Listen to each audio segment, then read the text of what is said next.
ராஜராஜ சோழன் சிங்களம், புட்பகம், சாவகம் ஆகிய தீவுகளை கட்டத்தில் வைத்து கட்டியாண்டார்கள் சோழ மன்னர்கள். எல்லா கடலிலும் எங்கள் கப்பல்கள் அன்றைக்கு பறந்து சென்று கொண்டிருந்தன. காவிரி தான் அதற்கு அன்றைக்கு காரணமாக இருந்தது.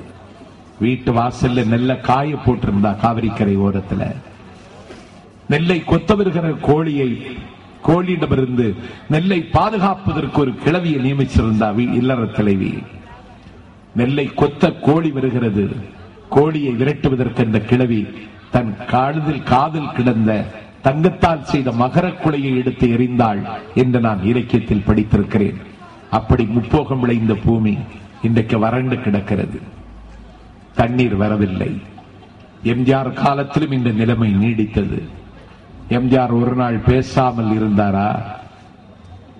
ஒரு சூரிய உதயத்தில் விடியற்காலை எழுந்தார்.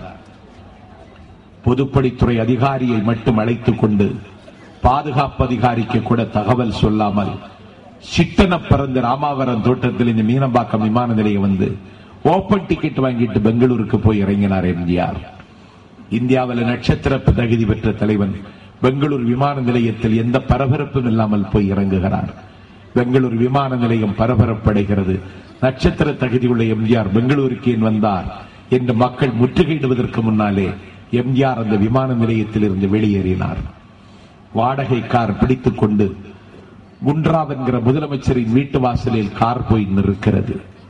தக தக தகவென்று தங்கம் போல் ஜொலிக்கிற மேனி, தேக்கு மரம் உடலை தந்தது, சின்ன யானை நடையை தந்தது, பூக்கள் எல்லாம் சிரிப்பை தந்தது, பொன்னல்லவோ நிறத்தை தந்தது என்று கவிஞர்களின் கற்பனைக்கும் எட்டாத கந்தர்வ பேரழகன் ஒரு முதலமைச்சரின் வீட்டு வாசலில் போய் நிற்கிறார். அங்கே முதலமைச்சரின் பாதுகாப்பு அதிகாரி எம்ஜிஆரை பார்த்து திக்குமுக்காடி திசை தெரியாமல் தவித்தான்.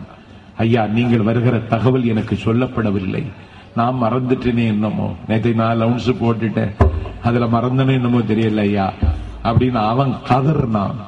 காலில் விழப்போனான். கூல் டவுன், நான் வர்ற தகவல் சொல்லல, நீ முதலமைச்சர் நான் வந்த தகவலை சொல்லுன்னு சொல்லி குன்றாவை நல்ல குரட்டை விட்டு தூங்கிட்டு கிடந்தான். 8:15 மணிக்கு பைஜாமாவை இழுத்து கட்டிட்டு, அண்ணா என்ன மன்னிச்சுக்கிடுங்க, தாரை தப்பட்டை தமுக்கு சத்தத்தோடு யானையின் மீது உட்கார வைத்து உங்களை நான் ஊர்வலமா அழைச்சிட்டு வந்திருக்கணும், வீட்டுக்கு தவறு நடந்துட்டுது, நானும் கொஞ்சம் போட்டுட்டேன் அண்ணா, பிரச்சனை அங்கதான் இருக்குன்னு அவன் உளற. நண்பன் வீட்டுக்கு வர்றதுக்கு எதுக்கடா தகவல்னு கேட்டுட்டு அவன் தோல்ல கை போட்டுட்டு அந்த ராஜதந்திரி அந்த வீட்டின் நடுக்கூடத்துல போய் தங்க நாற்காலியில உட்கார்ந்து இருக்கிறார். குன்றாவ் என்கிற முதலமைச்சரும் அவருடைய அம்மாவும் எம்ஜிஆர் வெட்கப்படுகிற அளவுக்கு அவரை உபசரிக்கிறார்கள். வெந்நீரும் பன்னீரும் கலந்து குளிக்க சொல்லி எம்ஜிஆர் விரும்பி சாப்பிடுகிற இடியாப்பம், சொதி என்கிற குழம்பு, எல்லா விதமான காய்கறிகளையும் தேங்காய் பால்ல வேக வச்சு உப்பு மிளகு மஞ்சள் போட்டு தாளித்து கொட்டி அந்த குழம்பும் இடியாப்பமும் குடிப்பதற்கு இளநீரும் டைனிங் டேபிள பரிமாறி மக்கள் திலகத்தை காலை உணவு சாப்பிட கொண்டு உட்கார வைக்கிறாங்க. சாப்பிடுங்கன்னு சொன்னால எம்ஜிஆர் கன்னத்தில் கை வைத்துக் கொண்டிருந்தார். சாப்பிடுங்க சாப்பிடுங்க அப்படின்னு முதலமைச்சர் அம்மா சொன்னால மக்கள் திலகம் சொன்னார், முதல்ல தண்ணி தாங்கன்னு கேட்டார். தண்ணி தான் டேபிள்ல வச்சிருக்கமேன்னு தண்ணி நீக்கினால எம்ஜிஆர் சொன்னார், காவிரி கரை உழவர்களின் கண்ணீர் போக்க தண்ணீர் கேட்க வந்தேனே தவிர எனக்கு தண்ணீர் கேட்கவா வந்தேன்னு சொன்னார். 205 டிஎம்சி தண்ணீர் தமிழகத்திற்கு திறந்து விடப்படும் என்று அந்த முதலமைச்சர் வீட்டிலிருந்து உத்தரவு போட்டது. பிறகு சாப்பாட்டில் கை வைத்தான். சரித்திரம் போற்றுகிற தலைவர் எம்ஜிஆர்.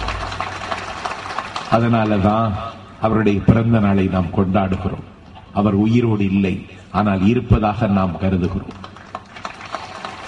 கருணாநிதி உயிரோடு இருக்கிறார், ஆனால் செத்தவர்களின் பட்டியலில் இடம்பெற்றிருக்கிறார். அதே ராஜதந்திரம், அதே லாஜிக், அதே அப்ரோச். கர்நாடக மாநில முதலமைச்சரோடு தமிழக முதலமைச்சர் கலந்து பேசினால் என்ன சொன்னது உச்சநீதிமன்றம்? 2 மாநிலங்கள் பகைத்தீயை ஏன் வளர்த்துக் கொள்ள வேண்டும்? அண்டை மாநிலங்கள் இணக்கத்தை தொலைத்து விடுமானால் மக்களுக்கு நெருக்கடி ஏற்படும்.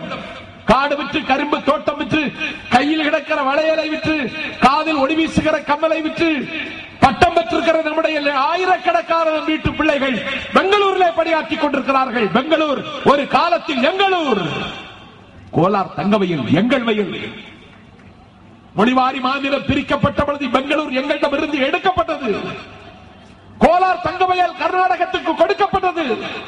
ஆழ்வார்கள் மங்களாசாசனம் செய்த திருப்பதி என்கிற திருவேங்கடம் ஆந்திராவுக்கு தாரை வார்க்கப்பட்டது. நாங்கள் வஞ்சிக்கப்பட்டோம். இன்றைக்கு எங்கள் பிள்ளைகள் பெங்களூரில் இருக்கிறார்கள். காவேரி தண்ணீர் பிரச்சனையிலே 2 மாநிலத்துக்கு மத்தியிலே சண்டை முடுமானால்